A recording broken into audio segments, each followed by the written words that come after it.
Hi, I'm County Administrator Mark Scimone, and I'm proud to present the 2021 Year in Review presented by our department heads and staff. One of our biggest accomplishments in 2021 was a Reconnect grant we received from the USDA for $10.1 million. This grant will provide broadband to unserved and underserved portions of our community and introduce a major competitor to the area. We hope to get the project up and running by 2023. In 2021, unfortunately, the COVID-19 pandemic continued to rage in Madison County. Thanks to the efforts of our Public Health Department, Emergency Management, Public Information, Maintenance, and IT, along with countless volunteers, we were able to provide vaccine clinics, testing, and other community resources to help keep our communities safe. Thank you again for all your efforts. So in 2021, we did a major amount of work on a new facility here in Morrisville for the Morrisville division, and a lot of it was primarily around the outside of the building, doing site grading and parking lot paving for the parking lot. We put down about 8,000 tons of asphalt, and that covered about just over 6 acres of area, and we combined all that time and effort in conjunction with the rest of our road work and bridge work. So the new facility is about a $16 million project. Started in the end of 2019. It houses about 12 plow trucks and about 32 staff members. And it's a significant upgrade from our previous old facility. We paved about 26.9 miles of county road, and 18.24 miles of that were recycled, and 46.72 miles of that were chip sealed, and 83 miles of that were crack filled. We replaced 2 structurally deficient bridges. One was Bolivar Road over Chittenango Creek in the town of Sullivan. The other was New Boston Street over Alville Creek in the village of Canastota. And both those projects were funded with Bridge New York funds. We did 2 large culverts. One was on Cole Street. One was which was in the town of Stockbridge. The other was Dugway Road in the town of Nelson. And additional 29 cross culverts, just various driveways across the county. So we've seen a huge increase in the use of our services. Prior to the pandemic, we had about 800 to 900 clients at any time, and now we routinely have 1,500 or more. We have a ton of people just calling us for services every day and using our crisis line, which is great. So we're very busy, and we've added some new positions to try to accommodate it, and the county has been very supportive to us. We have had for several years a pretty active CIT program that we do with the police agencies in the county, and so this year we hosted another CIT training. We had 25 people attend from the Sheriff's Department, Oneida Police, DSS, and so that program is continuing in a very strong way.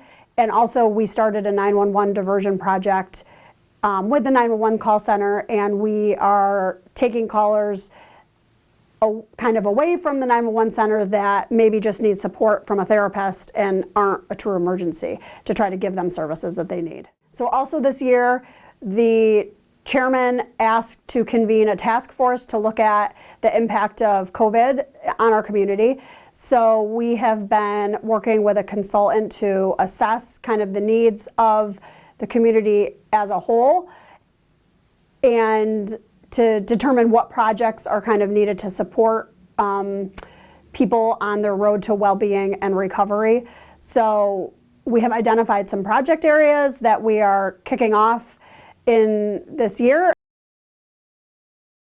Facilities also was involved with newly constructed highway garage complex in the town of Eaton, Clarkville Water District project in the town of Lincoln and Lenox, upgrade renovation to the county office building elevator, removal of the county-owned home with real property, Gorman Foundation, office renovation for the new mental health department program, Pathways program. We had a change of long-time employee in Central Services, Alex Brown, 35 years.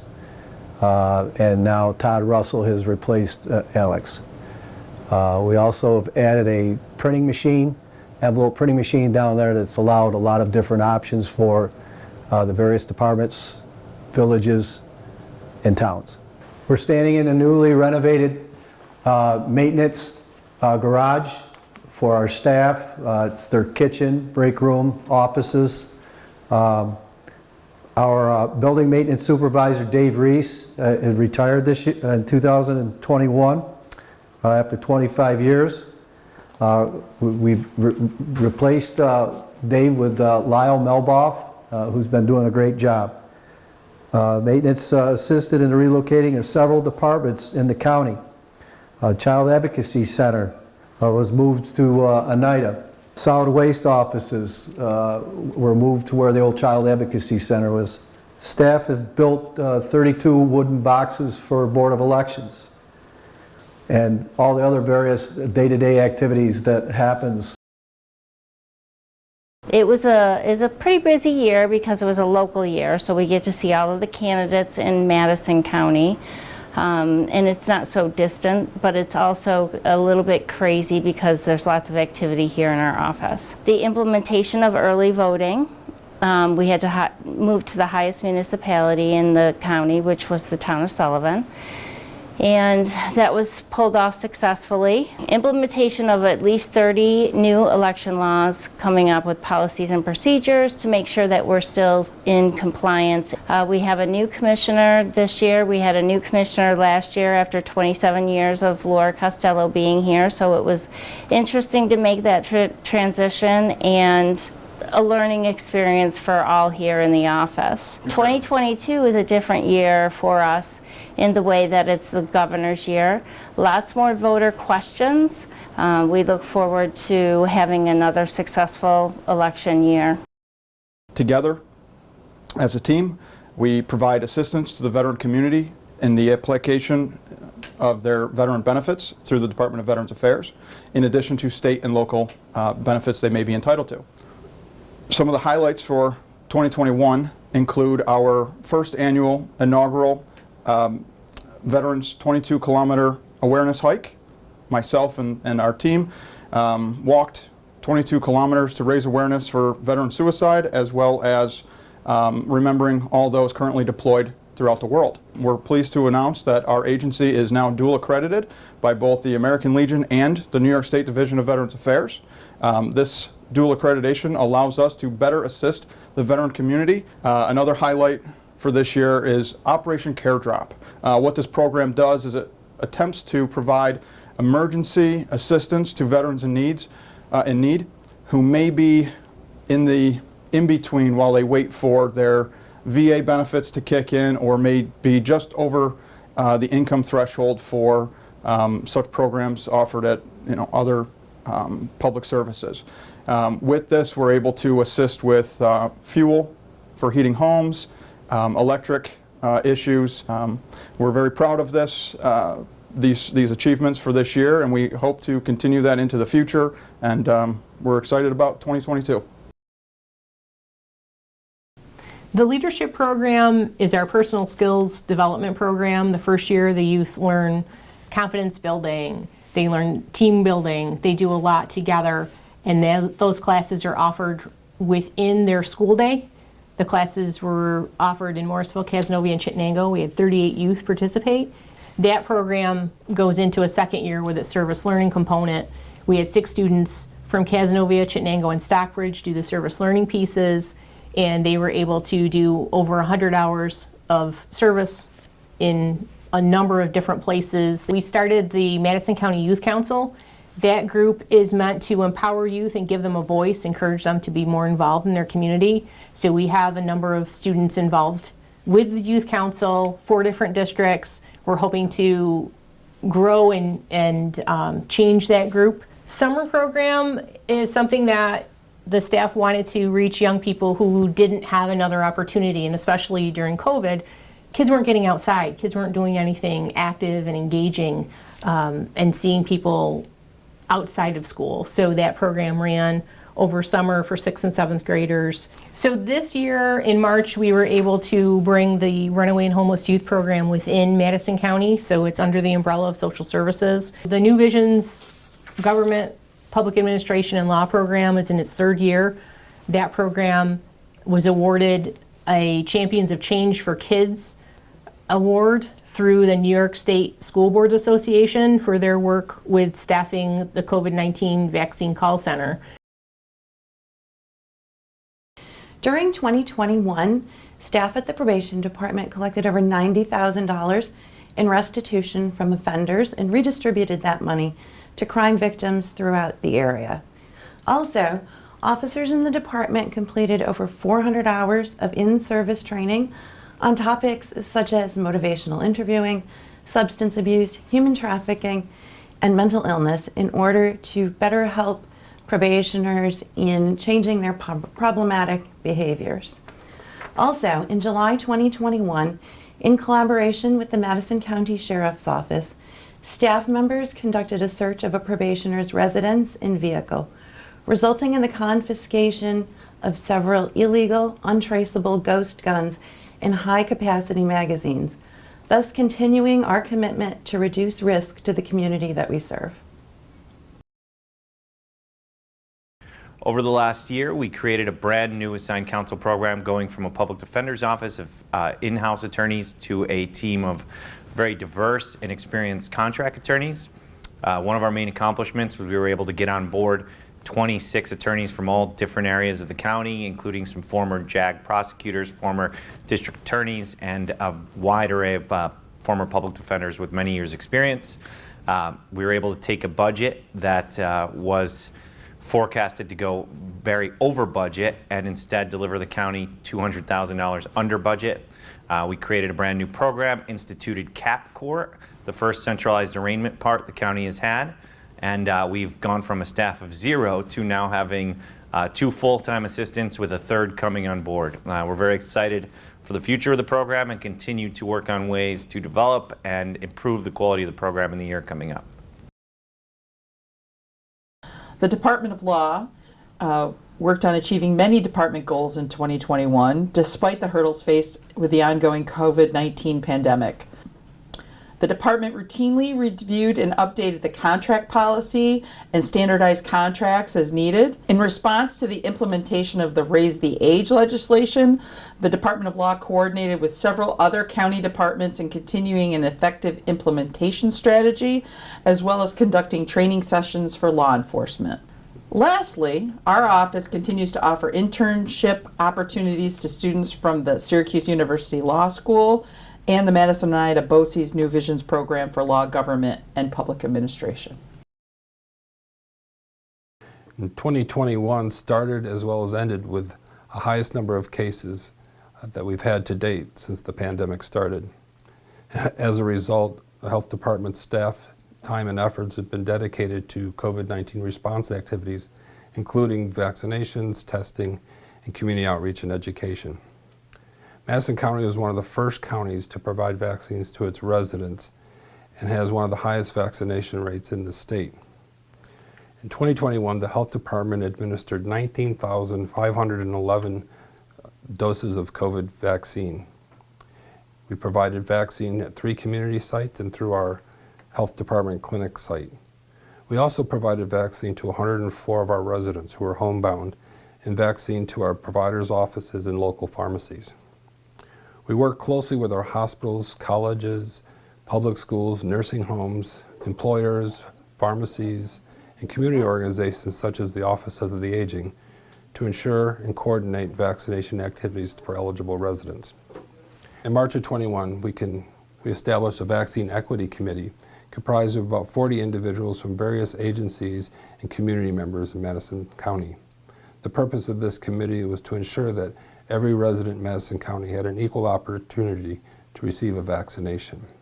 Concurrent with providing vaccines, the health department worked closely with our community partners and the state health department to make sure that COVID testing was available to our residents.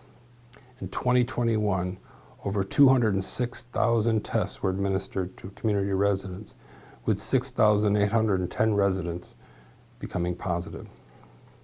A considerable amount of our time in 2021 was spent interpreting and translating state and federal guidance materials for schools, businesses, communities, and elected officials. Likewise, we were constantly challenged with dealing with a considerable amount of misinformation. Since the beginning of the pandemic, our department and the county has provided data and information for our residents to keep them informed. Throughout the pandemic, the health department continued to perform its normal activities and programs such as child-led investigations, maternal and child health visits, coordinating services with children with developmental delays, and inspecting and permitting our regulated facilities. Due to the pandemic, many civil service exams were canceled in 2020, which meant last year was very busy doing makeup exams, and it continues to be the case in 2022. Last year, the department worked 11 Saturdays, administering 37 civil service exams to 387 candidates. The county experienced a fair amount of turnover in 2021, which included 26 retirements. As the county filled those vacancies, we were required to do many new employee orientations. Last year was an all-time high. We conducted 75 new employee orientations. Never seen that before. As nursing shortages were occurring throughout the state, we conducted a market research study. A new wage schedule was negotiated for the nurses to help with recruitment and retention of that staff. A similar undertaking occurred for the management confidential plan, and a new salary schedule was implemented there as well. There were executive orders, state and federal laws modifying working conditions during the pandemic. We needed to develop policies and procedures to address the orders and laws for employees unable to work during the pandemic. Certain criteria had to be met in order to be eligible for the emergency paid sick leave. That criteria was ever-changing. The personnel department was responsible for drafting policies and procedures and revising them as necessary. We were also responsible for tracking all of the COVID leaves. A telework policy was also developed, providing the framework for employees to work from home. This offered greater flexibility for our workforce. As the county's compliance officer, I'm responsible for running an effective compliance program that's in line with applicable federal and state laws. So for 2021, we had a pretty extensive work plan. An area that we decided to focus on highly was the county's workforce clearance procedures. That included an assessment of the hiring and termination procedures, as well as what an employee's onboarding experience looks like. In order to streamline those processes, the county purchased a human resources software program called NeoGov. We also developed 2 new policies. One was to put in procedures for video recordings, and then we also put in a policy for county shred bins. We ended the year by celebrating National Compliance and Ethics Week. Activities were planned for that week that involved a raffle drawing, crossword puzzles, and a compliance booth that visited various county buildings. And that was a great opportunity for employees to meet myself and ask questions about our program. Our office operates 4 primary functions. First one is emergency management, the second one is fire coordination, third is EMS coordination, and the fourth is the 911 center. On the emergency management side, our staff worked throughout the COVID-19 pandemic, actively assisting the public health department. In 2021, our team assisted with the setup, operations, and teardown of vaccination and testing sites, and we coordinate the logistical needs of personal protective equipment to ensure county employees and first responders remain safe while serving the public. In 2021, we drafted the Continuity of Operations Plan, also known as the COOP for the county. This plan assists county departments and administration in ensuring essential county services are provided to the public at times of disaster. With the assistance of the Building Maintenance and Information Technology departments, the Emergency Operations Center, or the EOC, this room, was completely renovated in 2021. The room doubled in size and technology was upgraded to ensure the facility is capable of operating in the virtual and the virtual/in-person hybrid environment. On the fire coordination side, emergency management staff provides training opportunities for Madison County and neighboring counties' first responders. Our training center, located at Tuttle Road in the town of Lincoln, served 2,567 participants representing 86 different agencies in 2021. The county's very first emergency medical service coordinator, John Barantini, resigned his post in 2021. I would like to thank John for his many years of dedicated service to Madison County and wish him great success in his new position. Following a highly competitive search process, we were pleased to welcome Jenna Roski as our new EMS coordinator. Jenna has hit the ground running and is a great addition to our team. Our 911 center operates 24 hours a day, 365 days a year, answering emergency calls for service and dispatching law enforcement, fire, and EMS agencies. In 2021, our team of public safety communicators answered over 92,000 calls, resulting in 59,389 law enforcement responses, 9,494 EMS responses, and 8,002 fire department responses. On September 11th, New York State Governor Kathy Hochul signed a law officially designating public safety communicators as first responders here in New York. By answering your calls for assistance, our team here in Madison County are truly the county's first responders. The Treasurer's Office provides many services for our county taxpayers and other county departments. One of our main responsibilities, although unpopular, is the collection and enforcement of delinquent real property taxes. We also had to keep track of all of the governor's executive orders to make sure that we complied with all of the laws in regard to our foreclosure process. There was also a question as to whether we would be able to conduct the 2021 land sale in an in-person setting because of COVID-19. As a result, we had our first ever online auction and it was a big success. Our entire staff contributed to the success of the auction, along with our outside auction company and several other county departments that assist along the way. A big thank you to all of my staff and all of those who helped us achieve this goal for the county. We worked with the Village of Canastota on a Main Street redevelopment grant. The project focused on rehabilitating 7 buildings in downtown Canastota, primarily on their Main Street, Route 13. That's included renovations of some apartments, commercial spaces, and facade renovations. Another project that we worked on here in the planning department was preparing for some improvements to Delphi Falls County Park and putting in place almost a mile-long hiking trail that has some overlooks that view both falls, the upper and lower. Looking to put in a permanent parking lot, some restroom facilities, and then a fully ADA accessible overlook for the lower falls. Obviously, the pandemic has had a strong impact across all sectors of employment. We are doing efforts to reach out to try to bring the services to the people, and so we've been having a number of locations, primarily at libraries throughout the county, where we have remote office hours. In addition to that, we held an in-person job fair in 2021. Had a great turnout. Obviously, employers are still looking for employees, and so it was a well-attended event, and we hope to hold more job fairs as we go into 2022. We had 4 goals that we accomplished this year. The first one is the payroll department was able to get the health benefits on our ESS system, so each employee was able to access it on their computer. Our second one is that we finished our AUD on time during COVID. Our third one was that the purchase card rebate was increased to $60,000 this year. And the fourth one was our local eats, where we pumped in $765,000 into the economy during that program. Last year in 2021, we managed about 58,000 tons of waste that residents and businesses generated. In partnership with the ARC, we also managed and processed 6,000 tons of recyclables. That's 128 million pounds of materials that needed to be properly and efficiently managed. Our team of about 25 full and part-time employees is responsible for making sure that we manage all materials safely and in accordance with environmental regulations.